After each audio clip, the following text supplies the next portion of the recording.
யமுனானா அதுதான். கம்ப்ளீட்டா அந்த எண்ணெய் வச்சு சென்டர் ஒரு பார்ட்டிஷன் எடுத்து வழிச்சு வாரிட்டு துப்பட்டா வந்து இங்கேயும் அங்கேயும் நகராம போடுற ஒரு பொண்ணு. ஓகே. ஸோ அந்த மாதிரி ஒரு பொண்ணுக்கு சினிமா வந்து எப்படி செட் ஆகும்னா கண்டிப்பா இதுதான் நான் என்னோட இன்ஸ்டாகிராம்லயும் காட்டிட்டு இருக்கேன். தவிர இதை தவிர இதுக்கு அப்பால்பட்டு ஒரு விஷயத்த எக்ஸ்போஸ் பண்ணி காட்டல நான். அது எனக்கும் வேணான்னு தோணுது, என் ஃபேமிலிக்கும் அது அக்செப்ட் பண்ண முடியாது. இப்போ என் ஃபேமிலி அக்செப்ட் பண்ணாலும் எனக்கு அது வேணான்னு தோணுது. எனக்கு இதெல்லாம் செட் ஆகாது. அங்க இருக்கிற பர்சனோட பேச்சே ஒரு ஃபீலா இருக்கு, அது எனக்கு வேண்டாம். எனக்கு அங்க ஒர்க் பண்ண முடியாது. இப்போவுமே சினிமா கம்பெனில நிறைய பேர் மேம் ஏதாவது உங்க ரீல்ஸ் இருந்தா லிங்க் அனுப்பிச்சு விடுங்க.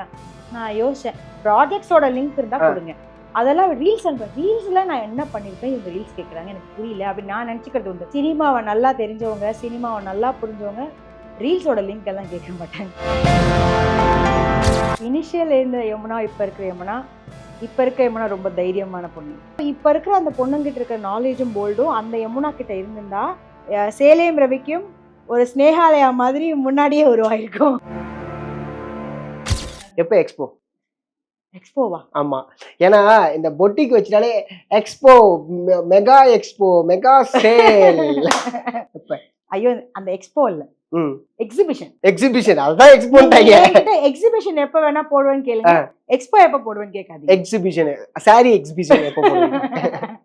சோ வந்து இந்த வார்த்தை மாதிரி ரெண்டு சேஞ்ச் இருக்கு.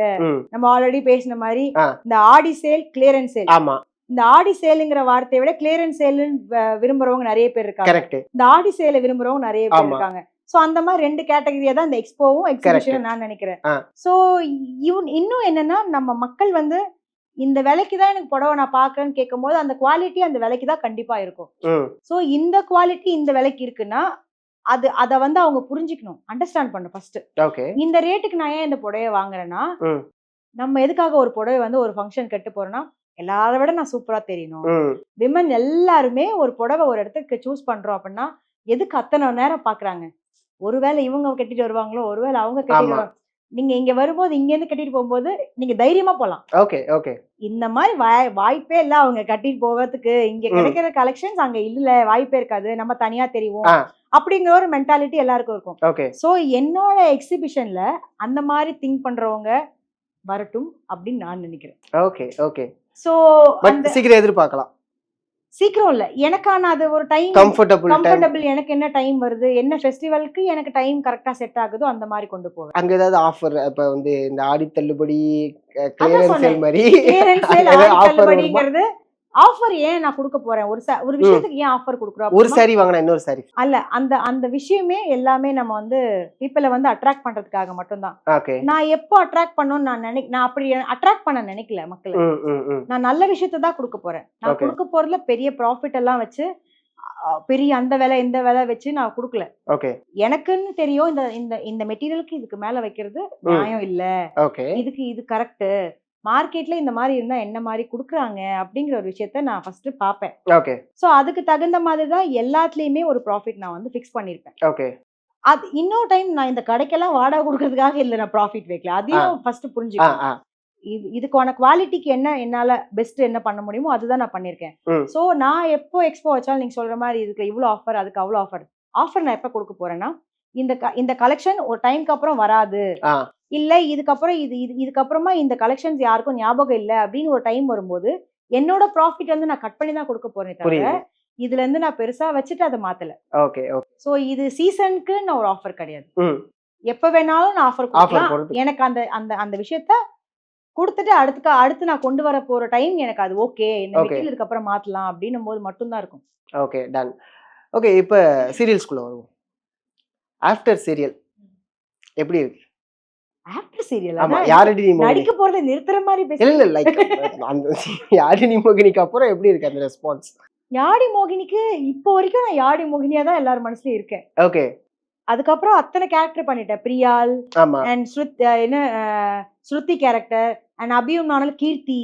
சோ இந்த கேரக்டர் எல்லாம் பட் இருந்தாலும் அது ஒரு டச்னு சொல்லுவாங்கல்ல, எங்க அததான் கேக்குறேன். இப்போ வரைக்கும் அந்த கேரக்டர் மக்களோட மனசுல இருந்து வெளியே வரல. ஓகே, அந்த கேரக்டரா தான், அதாவது எல்லார் மனசுலயும் எப்படி உனக்கு வந்து இந்த சாமி பிடிக்கும் அந்த சாமி பிடிக்கும் அப்படின்னு சாமி பேரை டக்குன்னு சொல்றாங்களோ, நம்ம சீரியல் லவ்வர்ஸ் பொறுத்த வரைக்கும் பேய் கேரக்டர் அப்படின்னா பேய் அப்படின்னாலே என்னோட ஞாபகம் கண்டிப்பா நிறைய பேருக்கு வந்து போறவங்க இருக்காங்க. ஓகே. சோ நானே நார்மலா பிளாக் saree எப்பயாவது வேர் பண்ணும்போது யாழி மோகினி இன்னும் நீங்க மறக்கலையா அப்படின்னு. இப்ப ரீசெண்டா ஒரு பிளாக் சாரில வீடியோ போட்டிருந்தேன்.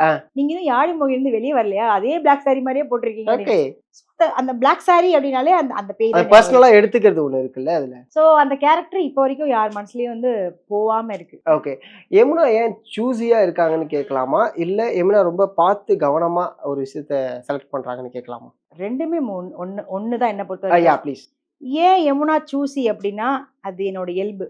ஓகே. என்கிட்ட சின்ன வயசுல இருந்து அப்படி ஒரு குணம் இருக்குங்கிறது நான் ஸ்கூல் லைஃப்ல இருந்து நான் புரிஞ்சுக்கிட்டேன். நமக்குன்னு ஒரு ஒரு கருத்து தெரியிற வயசுன்னு சொல்லுவாங்கல்ல, அந்த வயசுல இருந்து எனக்கு அந்த ஒரு எனக்கு இதுதான் பிடிக்குதுன்னு எனக்கு தெரியுது. நான் ஏன் அவங்கள மாதிரி அப்படி பண்ணல, நான் ஏன் இப்படி இருக்கணும்னு நினைக்கிறேன்னு நான் நிறைய விஷயத்துல என்ன நான் வந்து இம்ப்ளிமெண்ட் பண்ணும்போது எனக்கு தோணி இருக்கு. அவங்க சைட்ல நாம போய் ஒரு விஷயத்த அவங்களோட பண்ணி பார்க்கும்போது அது எனக்கு செட் ஆகல. ஓகே. அவங்க 4 பேர் சேர்ந்து பண்ற ஒரு விஷயத்த நான் தனியா பெட்டரா சூப்பரா பண்ணி காட்டுறேன் அப்படிங்கிற ஒரு விஷயம் எனக்குள்ள வந்துட்டே இருக்கும் எப்பவுமே. இப்போ அதுக்கு ஒரு சின்ன உதாரணம் ஸ்கூல் லைஃப்லயே பாத்தீங்கன்னா சயின்ஸ் எக்ஸிபிஷன்லாம் போட்டாங்கன்னா ஒரு 5 பேர் சேர்ந்து ஒரு ப்ராஜெக்ட் பண்றத என்னோட சயின்ஸ் மிஸ் என்கிட்ட சிங்கிளா கொடுப்பாங்க. ஓகே. நீ பண்ணிடுத. ஓகே. ஆனா எல்லாரும் பண்ண ப்ராஜெக்ட்டை விட எனக்கு கொடுத்தது டஃபா தான் இருக்கும். புரியுது. சோ இவங்கெல்லாம் ஒரு காரணம் எனக்கு. ஓகே. உன்னால பண்ண முடியும், நீ பெட்டரா பண்ற, அதுக்கு மத்த குழந்தைங்களை குறை சொல்ற மாதிரி இருக்காது அவங்களோட பேச்சு. உன்னால சூப்பரா பண்ண முடியுதே, நான் நினைச்சதை விட நீ பெட்டரா பண்ணி கொடுத்துருக்க, நீயே பண்ணிட்டு வந்துடுற இதெல்லாம். சோ 2 ப்ராஜெக்ட் நீ பண்ணு, அவங்க எல்லாம் ஒரு ப்ராஜெக்ட் பண்ணிட்டோம்.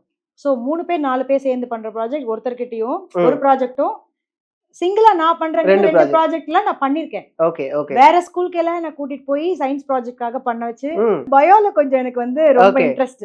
நைஸ். சோ அந்த மாதிரி விஷயங்கள் நிறைய நடந்திருக்கு. அப்பத்துல இருந்து ஆரம்பம் தான் அது. நான் வந்து சூசி அண்ட் வந்து யமுனாங்கிறது ரொம்ப பார்த்து பார்த்து பண்றது. இது சூசிங்கிறதே பார்த்து பார்த்து பண்ணாதான் அந்த சூஸே வரும்.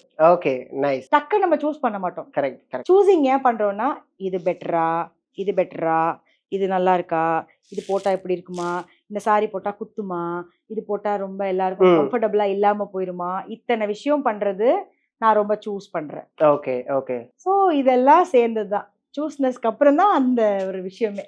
ஒரு ஆக்ட்ரஸா யமுனா லைக் இனிஷியல் ஸ்டேஜ்ல இருக்கக்கூடிய யமுனா கிட்ட இப்ப இருக்கக்கூடிய யமுனா என்ன சொல்ல விரும்புறாங்க? இனிஷியல் இருந்த யமுனா இப்ப இருக்கிற யமுனா, இப்ப இருக்க யமுனா ரொம்ப தைரியமான பொண்ணு. இவங்க அந்த யமுனாட்ட என்ன சொல்லுவாங்க?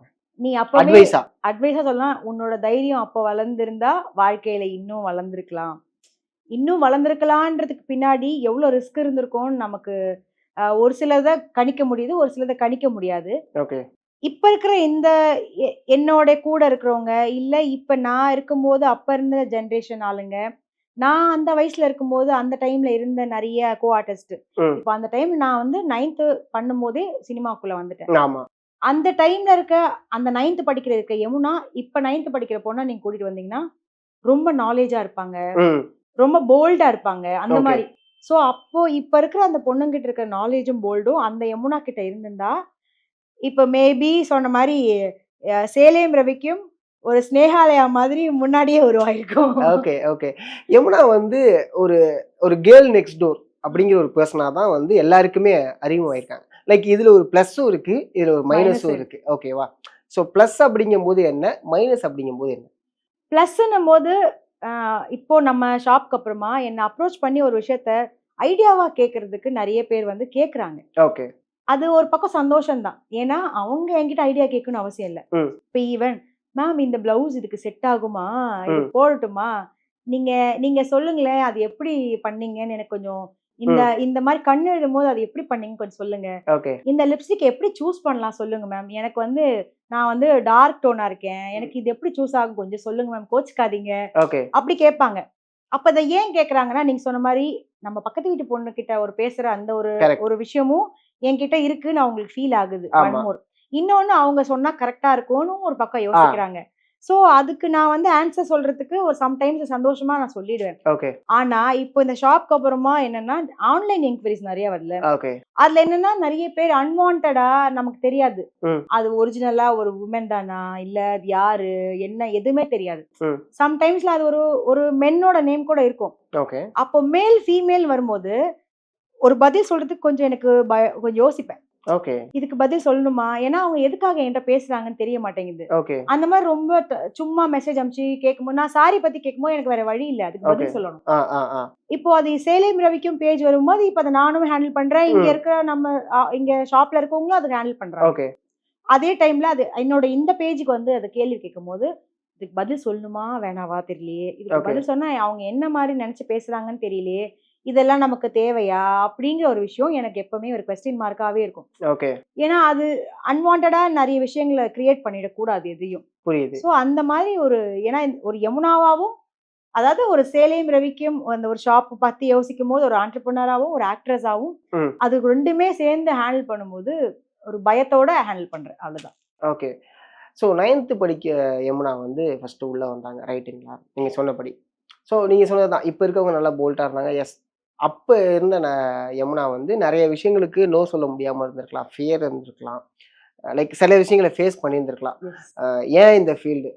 வேணா நம்ம சேஞ்ச் பண்ணலாமா? ஓகே நம்மளுக்கு புடிச்சிருக்கு. ஆனா நம்ம இதுக்குள்ள ஏதோ ஒரு விஷயத்துக்குள்ள டம்ப் ஆயி நிக்கிறோம் அப்படிங்கிற ஒரு அந்த ஒரு தாட் வந்திருக்கா? நிறைய வந்திருக்கு. ம். ஆக்சுவலா எனக்கு இந்த சினிமா இண்டஸ்ட்ரி என்னோட மைண்ட் செட்டுக்கு ஸ்டார்டிங்ல என்னால அக்செப்ட் பண்ண முடியல. ஓகே. ஏன்னா ஒரு லிப்ஸ்டிக் போட பிடிக்காத ஒரு பொண்ணு, ம். ஒரு கண்ணு எழுத பிடிக்காத ஒரு பொண்ணு, ஒரு ஸ்லீவ்லெஸ் போட பிடிக்காத ஒரு பொண்ணு, நம்ம ஒரு ஃப்ராக் போட்டோம்னா நம்ம வந்து இந்த ஃப்ராக் வந்து இந்த நீக்கிட்டு இருக்கிறதே பிடிக்காத ஒரு பொண்ணு. ஓகே. யமுனானா அதுதான். ஆ. கம்ப்ளீட்டா அந்த எண்ணெய் வச்சு சென்டர் ஒரு பார்ட்டிஷன் எடுத்து வழிச்சு வாரிட்டு ஆ. துப்பட்டா வந்து இங்கேயும் அங்கேயும் நகராம போடுற ஒரு பொண்ணு. ஓகே. சோ அந்த மாதிரி ஒரு பொண்ணுக்கு சினிமா வந்து எப்படி செட் ஆகும்னா கண்டிப்பா அவ்வளோ 1000 கேள்விக்குறி இருக்கு நம்மளுக்கு. ம். ஓ ஆமா கரெக்ட் தான் அப்படின்ற மாதிரி. சோ இந்த விஷயங்களை தாண்டி யமுனாவ சினிமாக்காக மாத்திக்கிட்டீங்களான்னு கேட்டா கண்டிப்பா கிடையாது. ஓகே. என்னோட புரிதல், ம். எனக்கு இது அழகா இருக்குன்னு நான் அதை ஃபீல் பண்ற ஒரு மெச்சோர்னஸ் எனக்கு வர ஆரம்பிச்சதுக்கு அப்புறமா தான். ஓகே. ஓகே. சோ அப்ப இருக்கிற யமுனா வந்து கம்ப்ளீட்டா அதை புரிஞ்சுக்கவோ இல்ல அதை பத்தி ரொம்ப தெரியாமையோ அப்படி வளர்ந்த விதமும் எல்லாமே, இப்ப என் அம்மா அப்பாலாம் அந்த மாதிரி தான் நம்மள வந்து வெளியே சும்மா வாசல் எல்லாம் எட்டிலாம் பார்க்க கூடாது, ஓகே. அடி விடும். ஆ. அந்த மாதிரி கூண்டு கிளி மாதிரி வளர்த்த ஒரு பொண்ணு ம். ஒரு டைம்க்கு அப்புறம் அம்மா வந்து நடிக்கட்டும் நம்மள வந்து கொடுக்கும்போது நம்மள அப்படி வளர்த்துட்டு சினிமாக்கு அந்த கூண்டு கிளி மாதிரி வளர்ந்த பொண்ணு செட் ஆகுமான்னு கேட்டா எனக்கு தெரியாது கண்டிப்பா. புரியுது. அப்போ ரெண்டுமே எனக்கு ஒரு ப்ரெஷர் ஃபீல் வந்தது. ஓகே. எனக்கு சுத்தமா அத ஹேண்டில் பண்ண தெரியல. ம். அண்ட் நம்ம கிட்ட ஒருத்தர் பேசும்போது என்ன நினைச்சு பேசுறாங்க, ம். எப்படி நம்ம கிட்ட நடந்துக்கிறாங்கன்னு தெரியாத ஒரு ஒரு டைம். ஏன்னா அந்த ஓகே. அளவுக்கு நான் வளர்ந்த விதம் அந்த மாதிரி. ஓகே. ஒரு அநாயகமான டாக்லாம் நீங்க ஃபேஸ் பண்ணிருக்கீங்க. பண்ணியிருக்கேன், இல்லாமலாம் இல்ல. ஓகே. சோ அத ஹேண்டில் பண்ண தெரியல. ஓகே. அப்போ என்னன்னா எடுத்த உடனே ஒரு விஷயம் வேண்டாம்னா வேணாம், எனக்கு அது பிடிக்கலன்னா அத நம்ம எப்படி பக்குவமா ஹேண்டில் பண்ண போறோம்லாம் இல்ல. எனக்கு அது வேண்டாம் அவ்வளவுதான். வேண்டாம்னா வேண்டாம் தான். அதுக்கு பின்னாடி யோசனைங்கிற விஷயமே கிடையாது. ஓகே. அது வேண்டாம் அவ்வளவுதான், முடிஞ்சிச்சு. வேண்டாம்னா வேண்டாம். அது ஒதுக்குனது கட் பண்ணது தான் எல்லாமே. புரியுது. அந்த மாதிரி ரொம்ப கட் பண்ணி ரொம்ப கம்மியா தான் வந்து ஆக்ட் பண்ணியிருக்கேன். மூவிஸ் அண்ட் சீரியல்ஸ் எல்லாமே பார்த்தீங்கன்னா, அதுவுமே வந்து சூஸி. ஆ. எனக்கு இதெல்லாம் செட் ஆகாது. அங்க இருக்கிற பெர்சனோட பேச்சே ஒரு ஒரு ஃபீலா இருக்கு. ம். அது எனக்கு வேண்டாம். ஓகே. எனக்கு அங்க வொர்க் பண்ண முடியாது. எனக்கு அது லைக் வேண்டாம். இப்ப இந்த கேள்விக்குள்ள வரேன் நானு. ஒரு கேர்ள் நெக்ஸ்ட் டோரா இருக்கும்போது டேக்கன் அட்வான்டேஜ் அப்படிங்கிறது ஒண்ணு இருக்கும்ல. லைக் ஒரு நாள் தான் பேசியிருப்போம், ஒரு நாள் தான் பழகியிருப்போம். அண்ட் அவங்க வந்து தொடர்ச்சியா ஸ்டாக் பண்றதா இருக்கட்டும். இந்த மாரி விஷயங்கள் வருது, இருக்கு. ஓகே. அது இல்லாமயும் இல்ல. ம். சோ இப்ப என்னன்னா, இப்ப இருக்கிற அந்த பக்குவத்துக்கு அத எப்படி ஹேண்டில் பண்ணி அத கட் பண்ண முடியுமோ, அத அந்த மாரி ஹேண்டில் பண்ணி கட் பண்ணிடுறேன். Nice, nice. அவ்வளவுதான். எதையுமே மென்டல் பிரஷரா கொண்டு மட்டும் போமாட்டேன். Okay, okay. அது என் மைண்டுக்கே போகக்கூடாது. புரியுது. சொல்லுவாங்கல்ல ஒரு விஷயம் அந்த வாசலோட அப்படியே போய் வச்சு ஆமா. அந்த மாதிரியான ஒரு ஹேண்டில் பண்ணி அத வந்து அவாய்ட் பண்ணிக்கிறேன். Nice. What to you think about love? Love பத்தி சொல்லணும்னா அது ரொம்ப அழகானது. ஓகே. நான் சொல்லுவேன் ஒரு பையன் ஒரு பொண்ணு லவ் மட்டும் கிடையாது. இப்போ ஒரு ஃபேமிலி குடுக்குற லவ் இருக்கட்டும், ஈவன் ஹஸ்பண்ட் ஒய்ஃப் குடுக்குற லவ் இருக்கட்டும், நம்ம குழந்தைங்க நம்ம கிட்ட நடந்துக்கிற விதம், இது எல்லாமே எல்லார்கிட்டயும் ஒரு ஒரு மாதிரி வித்தியாசம் இருக்கும். ஸோ இத இத வந்து யார் மூலியமா நம்ம கிடைச்சாலுமே நம்ம வந்து சக்சஸ் பண்ணிடலாம். கண்டிப்பா. லவ் மட்டும் வச்சு தான் சக்சஸ் பண்ணுமான்னு கேட்டா, அதுலேருந்து நான் அது இல்லாம சக்சஸ் பண்ண முடியும்னா ஒரு இப்ப இருக்கிற இந்த ட்ரெண்டிங்க்கும், ஒரு மனுஷனுக்கும் ஒரு பெரிய விருதுன்னா அதான். ஆ. யாரெல்லாம் நான் பண்ணுவேன். அந்த ஒரு இடத்துக்கு நான் வந்துட்டேன். ஓகே. இவங்க அன்பு கிடைக்கலனாலும் நான் வருவேன். அவங்க அன்பு கிடைக்கலனாலும் நான் வருவேன். இவங்க சப்போர்ட் இல்லனாலும் நான் வருவேன்ற ஒரு இடத்துல பக்குவத்துல நான் இருக்கேன். ஓகே. பட் என்ன பொறுத்தவரைக்கும் யமுனா இந்த இடம் இப்போ இங்க நிக்கிறேன்னா என்னோட ஃபேமிலி தான். ஓகே. கம்ப்ளீட்டா என் ஃபேமிலி தான். ஓகே. இந்த ஒரு மனுஷனை சார்ந்து நம்மளுடைய எமோஷன்ஸ் எப்பவுமே இல்லாத வரைக்கும் வாழ்க்கையில ஜெயிக்கலாம். ரைட். எமோஷன்ஸை டிபெண்டாகவும் வச்சுக்க கூடாது. ஓகே. லைக் கிளாமர் அப்படிங்கும்போது அதை இட்ஸ் பியூட்டிஃபுல். ஓகே. பட் அது இந்த டேர்மாவும் அது சொல்லக்கூடிய விதமும் வந்து கிளாமர், அது 2 விதமாகவும் ஒரு எடுத்துக்கிறது ஒன்று இருக்கு, சொல்றது ஒன்று இருக்கு. அதை நீங்க எப்படி பாக்குறீங்க, அதை எப்படி செக்ரிகேட் பண்றீங்க? இப்போ ஒரு நடிகையா அந்த கிளாமருங்கிற ஒரு விஷயத்த வந்து நீங்க வந்து பிரிக்கணும் அப்படின்னா, ஒரு நடிகையா பார்க்கும்போது கேரக்டருக்கு என்ன வேணுமோ அதை கொடுக்கறது, கேரக்டரா மட்டும் பார்க்கும்போது அது கேரக்டரா முடிஞ்சிடும். அதர் திங் நம்ம வந்து ஒரு பர்சனல் லைஃப்ல ஒரு இடத்துல ஒரு மாதிரி ட்ரெஸ் போடுறோம்.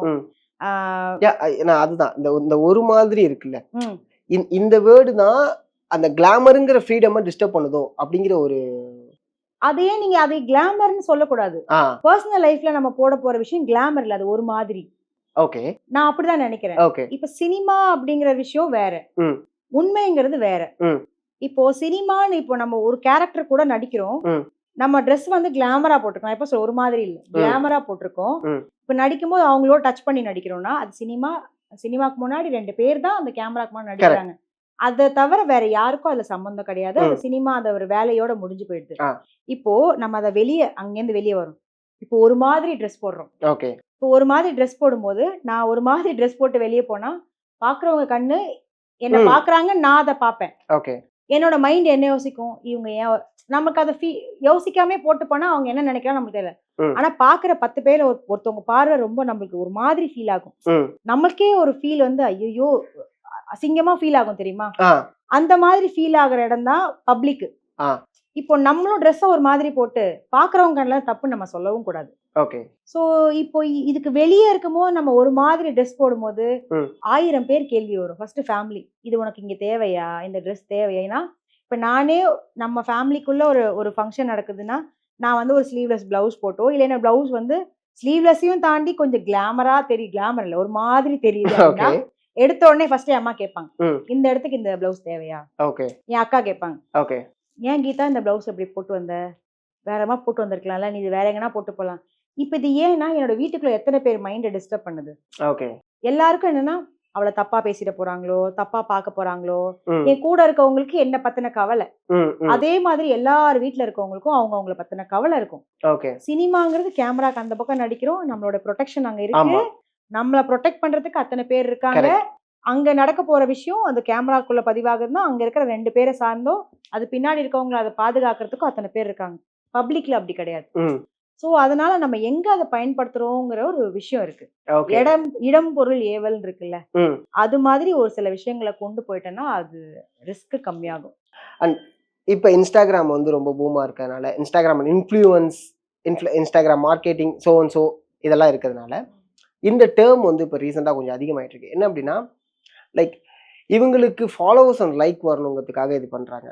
ஆக்சுவலி ஒரு ஆக்ட்ரஸாக நம்மளோட ப்ரொஃபைலை லைக் எனக்கு இந்த லுக்கும் செட் ஆகும், இந்த லுக்கும் செட் ஆகும், என்னோட ப்ரொஃபைல் இது அப்படின்னு ஷோ பண்ணுறதுக்காக லைக் நீங்கள் தொடர்ச்சியாக வந்து உங்களோட சாரீஸை வந்து நீங்கள் போட்டு காமிக்கிறதா இருக்கட்டும், அண்ட் ஃபோட்டோ ஷூட்ஸ் அந்த ரீல்ஸ் இதெல்லாம் போடுறதா இருக்கட்டும். லைக் ஐ திங்க் எனக்கு தெரிஞ்சு இதுக்காக தான் நினைக்கிறேன். அண்ட் இதுக்கு ஆப்போசிட்டாக நான் ஃபர்ஸ்ட் சொன்னேன் அந்த மாதிரியான கேள்விகளும் கமெண்ட்ஸும் வரும். How to handle this and what's the answer? First of all, இந்த கமெண்ட் எல்லாம் பார்த்து ஒரு விஷயத்தை நான் மாத்திக்கணும்னு நினைக்கல. ஓகே. எனக்குன்னு ஒரு ரெஸ்ட்ரிக்ஷன்ஸ் இருக்கு, ஒரு லிமிடேஷன்ஸ் இருக்கு. என் மைண்டுக்கு என்ன பிடிக்குது அதை நான் பண்றேன். அது வந்து என்னோட ஃபேமிலி அஃபெக்ட் பண்ணக்கூடாதுன்னு நான் நினைக்கிறேன். Because I love my family. So என்னோட ஃபேமிலியை நான் அஃபெக்ட் பண்ணக்கூடாதுன்னு நினைக்கிறேன். அண்ட் ஒன் மோர் திங், இப்போ நான் எனக்கு ஒரு லிமிடேஷன்ல ஒரு விஷயத்த நான் எக்ஸ்போஸ் பண்றேன்னா அது பார்க்கும்போது இது என்ன இப்படி தெரியுது அப்படின்னு எல்லாரும் பார்த்தோன்னு சொல்லக்கூடாது. ஓகே. பேசிக்கா ஒரு விமன் என்ன புடவை கட்டினா இடுப்பு தெரியும், முதுகு கண்டிப்பா நெக்கு மூடாம யாரும் பிளவுஸ் போடுறது கிடையாது. அதுக்கான ஒரு ஸ்டைல் வருமோ அதை போடுறாங்க, அது வேணாலும் நிறுத்திடுறாங்க. இதுதான் நான் என்னோட இன்ஸ்டாகிராம்லயும் காட்டிட்டு இருக்கேன். தவிர இதை தவிர இதுக்கு அப்பால்பட்டு ஒரு விஷயத்த எக்ஸ்போஸ் பண்ணி காட்டல நான். அது எனக்கும் வேணான்னு தோணுது, என் ஃபேமிலிக்கும் அது அக்செப்ட் பண்ண முடியாது. இப்போ என் ஃபேமிலி அக்செப்ட் பண்ணாலும் எனக்கு அது வேணான்னு தோணுது. Okay, you not comfortable. எனக்கு எந்த விஷயம் ஒரு கம்ஃபர்டபிளான அந்த பாயிண்ட்லயே நிக்குதோ அதை தான் நான் மெயின்டைன் பண்றேன். ஓகே. இவங்க லைக் போட்டாலும் சரி, இப்போ என்னோட ரொம்ப அழகான போட்டோலாம் இருக்கும், எனக்கு தெரியும்ல, நான் என்ன டெய்லி கண்ணாடியில பாக்குறேன், எனக்கு இது போட்டா நல்லா இருக்கு நல்லா இல்லைன்னு ஃபர்ஸ்ட் எனக்கு தான் மைண்ட்ல வரும். அதுக்கப்புறம் தான் மத்தவங்களோட கமெண்ட்ஸ். சோ இது பார்க்கும்போது நல்லா இருக்குன்னு அதை நான் போஸ்ட் பண்றேன். அது எனக்கு பிடிச்சிருக்கு, நான் அதை போஸ்ட் பண்ணிருக்கேன். அது மத்தவங்க கமெண்ட்ஸ் போடுவாங்க, லைக் போடுவாங்க, நான் போடுறதே கிடையாது. இப்போ நீங்க பாத்தீங்கன்னா என்னோட ப்ரொஃபைல ரொம்ப நல்லா இருக்கும் லுக் வைஸ், அதுக்கு எஃபர்ட் எடுத்து ஒன்று ரெடி பண்ணி போட்டது எல்லாமே அதுல பார்த்தா 300-200 கமெண்ட்ஸ் தான் இருக்கும். ஓகே. சும்மா கேஷுவலா நம்ம ஒன்று போட்டிருப்போம், அதை பார்த்தா கமெண்ட்ஸ் எங்கேயோ போகும். ரீசெண்டா ஒரு ஒரு 1 வீக் முன்னாடி எங்க வீட்ல ஒரு சின்ன பர்த்டே செலிப்ரேஷன் இருந்துச்சு. பிரியாணி வந்து நான் தான் பிடிவாதமா அடுப்புல பண்ணணும் அப்படின்னு சொல்லி பிடிவாதம் பண்ணி நான் வந்து அடுப்பு பண்ண நேரம் அந்த அடுப்பு பாத்தீங்கன்னா எரியவே இல்லை. அது ஒரு மாதிரி ஈரமா விறகு வந்து ஈரமா கூட்டு அமிச்சிட்டாங்க போல. சோ அது எரியவே இல்லை. நானும் ரொம்ப பெட்ரோல் போடுறேன், அதை போடுறேன், போட்டு பெட்ரோல் இப்படி வந்துச்சு பெட்ரோல் மேல. Okay okay. ஒரு விஷயம் உயிர் பயம் காமிச்சோம் வச்சுக்கோங்க. பட் என்னோட ஃபேமிலி எல்லாம் அவ கேட்டா அவ பண்ணுன்னு சொல்லிட்டா, அதுக்காக நம்ம பண்றோம் அப்படிங்கிற எஃபர்ட் தான். யார் மூஞ்சிலும் கோவம் இல்லை. ஓகே. ஸோ என் அண்ணி, என் ஹஸ்பண்ட் எல்லாரும் நின்று கூடயே இருந்து விறகு எப்படிலாம் பற்ற வைக்கலாம் எல்லாம் ட்ரை பண்ணிட்டே இருக்காங்க. எல்லாம் அது பக்கம் ஒரு போக்கு போகுது. இந்த பக்கம் எங்கள் அம்மா நின்று பார்த்து வேர்த்து வழி நீங்கள் இங்கே பண்ணிட்டுருங்க, 65 நான் கேஸில் பண்ண ஆரம்பிச்சிட்டேன். எங்கள் அம்மா அங்கே போயிட்டாங்க. ஓகே. ஸோ இங்கே நாங்கள் ஆரம்பிச்சுட்டு பண்ண ஆரம்பிக்கிறோம். அடுப்பு எரியவே இல்லை. ஆனால் பண்ணதுலேருந்து நான் பின் வாங்கல. அதில் தான் பண்ணுறோம், விறகா நானா அப்படிங்கிற மாதிரி பண்ணிட்டே இருந்தோம். ஓகே. அதை பண்ணி முடிச்சு 3:30க்கு நாங்கள் ஸ்டார்ட் பண்ணோம். 6:45க்கு தான் ஓகே நெருப்புல இருந்து எரிக்கிறோம். அப்ப எவ்வளவு நேரம் ஒரு பிரியாணி பண்ணேன். அது பண்ண கையோட எனக்கு அந்த ஹீட் ஆகி இந்த சீக்ஸ்ல ரெட் ஆகி ஃபேஸே ஒரு மாதிரி அந்த தெரியுது. எனக்கு தொடும் போதே ஹீட்டா இருக்கேன். ஓகே. டெம்பரேச்சர் பார்த்து அப்படியே 140க்கு மேல போகும் போல அந்த மாதிரி இருக்கேன். ஒரு மாதிரி வேர்த்து ஒழுகி நனைஞ்சிருக்கேன். நான் அப்பயே எடுத்தேன். சும்மா எதுக்காக எடுத்தேன்னா ஃப்ரெண்டுக்கு ஷேர் பண்றதுக்காக ஒரு வீடியோ எடுத்தேன். பிரியாணி பண்ணோம், அடுப்புல பண்ணணும்னு நினைச்சு பிரியாணி வெந்ததோ இல்லையோ நான் வெந்ததான் மிச்சம்னு சொல்லி ஒரு வீடியோ போட்டேன். ஓகே. அது அந்த அந்த வார்த்தையோட லைன் ரொம்ப கோர்வையா இருந்தது. அதனால நான் அதை போஸ்ட் பண்ணிட்டேன் டக்குன்னு அதே செகண்ட்லயே. ஓகே. ஆனா அதுக்கு நீங்க பாத்தீங்கன்னா லைக்ஸ் கமெண்ட்ஸ் எல்லாம் அவ்வளோ. ஓகே.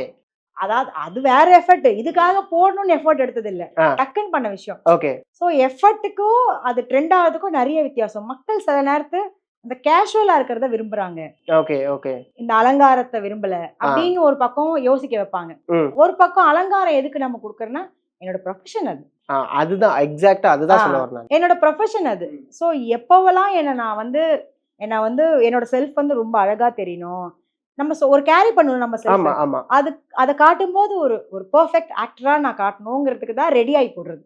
Nice nice super. ஏன்னா இது எல்லாமே முன்னெல்லாம் அப்படி கிடையாது. முன்னெல்லாம் வரும்போது அந்த ஒரு கவர் புக்ல பார்க்கும்போது நல்லா இருக்காங்கல்ல அப்படின்னு அது அந்த ஒரு வாரம் கடந்து அடுத்த வாரம் திரும்பி கவர் புக் வரும்போது இன்செர்ட் கவர் வரும்போது நம்மளுக்கு தெரியும். பட் ஆனால் இப்போ ரெகுலராக இன்ஸ்டாவை வந்து பார்த்துட்டு இருக்கவங்க, இன்ஸ்டாவில் தொடர்ச்சி அவங்கள ஃபாலோ பண்ணிட்டு இருக்கவங்களுக்கு ஓகே இந்த பெர்ஸ்பெக்டிவ் தான் அவங்க போடுறாங்களா அப்படிங்கிறது. ஆனால் என்னுடைய ப்ரொஃபைலை நான் மெயின்டைன் பண்ணுறேன். அட் த சேம் டைம் என்னோட லுக்ஸ்லாம் இந்த மாதிரி இருக்கு அப்படின்னு காமிக்கிறதுக்காக தான் தொடர்ச்சியாக நம்ம இது போடுறோம். ஸோ அதனால தான் அது முன்னெடுத்து வச்சேன். அந்த கேள்வியை வந்து என்ன நான் இப்படியே காட்டணும்னு ஒரு ஆக்டருக்கும் அந்த மாதிரி ஒரு கேள்வி வர்றதே எனக்கு தெரிஞ்சது சரியா இல்லைன்னு தோணுது. என்ன மாதிரி? என்னை இப்படிலாம் நான் ட்ரெஸ் பண்ணா நல்லா இருப்பேன், என்ன நான் இப்படிலாம் காட்டணும்னு நினைக்கிறேன், இப்படிலாம் எனக்கு செட் ஆகும்னு நம்ம ஒரு பதில் இருக்குல்ல. ஒரு ஆக்டருக்கே நான் சோசியல் மீடியால போய் காட்டணும் ஏன்? இது கரெக்டான கேள்விதான். ஆக்சுவலா நான் புதுசா வரப்போறேன் அப்படின்னா ஓகே ஓகே, நான் ஆல்ரெடி இருக்கேன்னு ஒரு விஷயத்த சோசியல் மீடியால காட்டணுங்கிறது என் கேள்வி. ஆனா அப்படிதான் காட்டி ஆக்கணும்னு இப்ப மாத்தி அதை வந்து உருவாக்கிட்டாங்க. அதுதான் ஒரு படம் பண்ணி ஒரு கேப் இருந்தாலோ இல்ல லைக் சீரியல் பண்ணி ஒரு கேப் இருந்தாலோ, எவ்வளவு கேப் இருந்தாலும் ஆக்டர் தான். ஆமா ஆஃப் கோர்ஸ் ஆக்டர் வேற, இன்ஃப்ளூயன்சர் வேற. அவங்க இப்படி பண்ணும்போது இல்ல இவங்க கேப் விழுந்துச்சு, அந்த கேப்பை ஃபில் பண்றதுக்காக தான் வந்து இன்ஸ்டால வந்து ஆக்டிவா இருக்காங்க. இன்ஸ்டால வந்து ரீல்ஸ் போட ஆரம்பிக்கிறாங்க, அந்த ஃபாலோவர்ஸ் அதிகப்படுத்துறாங்க. இப்போ வந்து இப்போ ஒரு ப்ராஜெக்ட் வரணும்னா எவ்வளவு ஃபாலோவர்ஸ் இருக்கு, இவங்க ட்ரெண்ட்ல இருக்காங்க, அந்த மாதிரி மைண்ட் செட் இருக்கவங்க இருக்காங்க. ப்ராஜெக்ட் பண்ண போறோம் அப்படின்னா இவங்களுக்கு ஃபாலோவர்ஸ் இருந்தா அவங்களுக்கு ப்ராஜெக்ட் கொடுப்போம். ஏன்னா அவங்க ஃபாலோவர்ஸ் அவங்களோட சீரியல்ஸை பார்ப்பாங்க, மூவிஸை பார்ப்பாங்க அப்படின்னு நம்புறாங்க. அப்படி கிடையாது, அப்படி கிடையாதுங்கிறது இன்னும் கொஞ்ச நாளுக்கு அப்புறமா புரியும். ஸோ எப்படி இந்த டிக்டாக் நம்ம இந்தியால பேன் பண்ணாங்களோ அகைன் இந்த விஷயம் பேன் ஆகும்போது அப்ப எங்க ஓடுவாங்க எல்லாரும். ஸோ என்னன்னா ஆக்டர் தான் அந்த கேட்டகரி வந்து நான் வந்து சோசியல் மீடியா நம்ம என்ன வந்து இப்படிலாம் காட்டிதான் கிடையாது. அந்த கேட்டகரியை மதிக்கிற டிரெக்டர்ஸ், ப்ரொடியூசர்ஸ், அந்த வேலைக்கு மரியாதை கொடுக்குற டிரெக்டர்ஸ், ப்ரொடியூசர்ஸ் இப்போ இருக்காங்க. அவங்க கொடுக்குற வேலையில தான் என்னோட வேலையெல்லாம் போயிட்டு இருக்கு. ஸோ அவங்கெல்லாம் நம்மளோட வேலையை மதிக்கிறவங்க. இன்ஃப்ளூயன்சிங் பண்றவங்க மட்டும் யோசிச்சு இவங்க ஃபாலோவர்ஸ் மட்டும் தான் பண்றாங்கன்னா அவங்க எல்லாரும் ஆக்ட் பண்ண முடியுமான்னு கேட்டா அது ஒரு கேள்விக்குறி. சூப்பர். ஏன்னா என்னுடைய சர்க்கிள்ல பார்த்திருக்கேன் அந்த மாதிரி நினைச்சு நடிக்க கூப்பிட்டவங்க கேமரா முன்னாடி நிக்கவே அவங்களுக்கு பயம் வருது. ஏன்னா 1 மினிட் தான் அவங்க நடிப்பாங்க. அதுதான் சொல்றேன். சோ இன்ஃப்ளூயன்சர்ஸ் வேற, ஆக்டர்ஸ் வேற. Nice nice. சோ அதுக்கான திறமை அவங்க கிட்ட இருக்கு. ஆக்டர்ஸ்க்கான திறமை ஆக்டர்ஸ் கிட்ட இருக்கு. ஆனா அந்த கேள்வி தப்புன்னு சொன்னேன். கரெக்ட். அதுக்காக தான் பண்றீங்களா? Correct correct. ஆக்டர் நானு. Nice nice nice. ஆக்சுவலா உண்மையாவே அது கரெக்டான ஒரு விஷயம் தான். ஏன்னா இது ஒரு ஓடிக்கிட்டே இருக்குல்ல. அதான் சொல்றேன். டில் என்னோட 9th ஸ்டாண்டர்ட்ல இருந்து நம்ம வந்து முன்னாடி இருந்து டில் நவ் ஆமா. actor தான். 9வது படிக்கும் போதே நான் கேமரா முன்னாடி நின்னு பேசிக்கிட்டு இருக்கேன், படிச்சிட்டு இருக்கேன். நான் அப்பத்துல இருந்து அப்போ என்ன வந்து அந்த கேள்விங்கிறது அப்போ சோஷியல் மீடியா கிடையாது. ஒரு ஆக்டர் செலக்ட் பண்றதுக்கு போட்டோ தான் கேட்பாங்க. ஆமா. மேனேஜர்ஸ் போட்டோஸ் காட்டுவாங்க. நம்ம போட்டோ அந்த கம்பெனில இருக்கும். இங்க டைரின்னு ஒண்ணு இருக்கு. ஆக்ட்ரஸ்க்குன்னு ஒரு டைரி ஒண்ணு இருக்கும். கரெக்ட். ஆக்ட்ரஸோடது, ஆக்டரோடது எல்லாரும் பாத்தீங்கன்னா அது ஒரு 3000 பேஜ் இருக்கும். ஆமா. ஒருத்தவங்களோட போட்டோ அண்ட் கான்டாக்ட் டீடைல்ஸ் அது எல்லாமே அதுல இருக்கு. கரெக்ட். அப்படிதான் சூஸ் பண்ணாங்க. ஆமா. நேர்ல வர வைப்பாங்க. அப்ப ஆடிஷன் பாப்பாங்க. அது நிறைய பேர் ஆர்டிஸ்டோட ஃபோன் நம்பர்லாம் இருக்கும். சொன்னா ரீல்ஸ் அனுப்பிச்சு விட்டுறாங்க. இப்போவுமே சினிமா கம்பெனில நிறைய பேர் மேம் ஏதாவது உங்க ரீல்ஸ் இருந்தா லிங்க் அனுப்பிச்சு விடுங்க. நான் யோசிச்சேன். இது இப்ப சரி என்கிட்ட கேட்டாங்க. ரீல்ஸ்னு கேட்டக்கூடாது. ஆக்ட் பண்ண லிங்க் இருந்தா, அதாவது ப்ராஜெக்ட்ஸோட லிங்க் இருந்தா கொடுங்க. சரி யூடியூப்ல நமக்கு நிறைய அந்த மாதிரி ஆமா. அதெல்லாம் ரீல்ஸ் ரீல்ஸ்ல நான் என்ன பண்ணிருப்பேன், இவங்க ரீல்ஸ் கேக்குறாங்க எனக்கு புரியல அப்படின்னு நான் நினைச்சுக்கிறது உண்டு. ஏன்னா அவங்க எல்லாம் புதுசா சினிமாக்கு வந்தவங்களா இருப்பாங்க. புரியுது. சினிமாவை நல்லா தெரிஞ்சவங்க, சினிமாவை நல்லா புரிஞ்சவங்க ரீல்ஸோட லிங்க் எல்லாம் கேட்க மாட்டாங்க.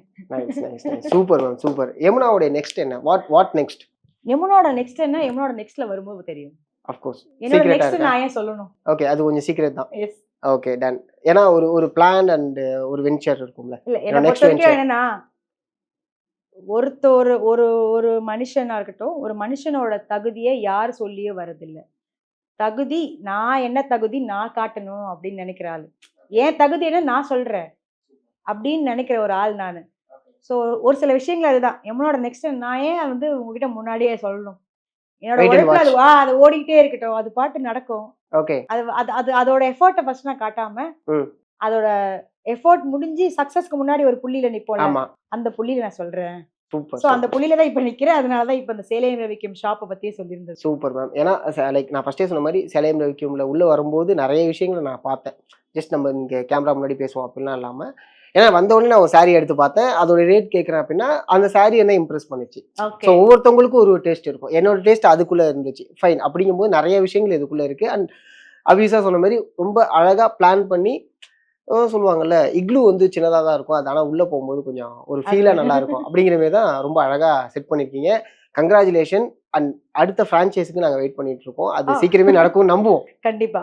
Okay, thank you so much ma'am. உங்களோட வேல்யூபிளான டைம் எங்களுக்கு கொடுத்ததுக்கு மிகப்பெரிய ஒரு நன்றி. நிறைய விஷயங்களை ஷேர் பண்ணதுக்கு மிகப்பெரிய ஒரு நன்றி. Thank you ma'am. Thank you so much.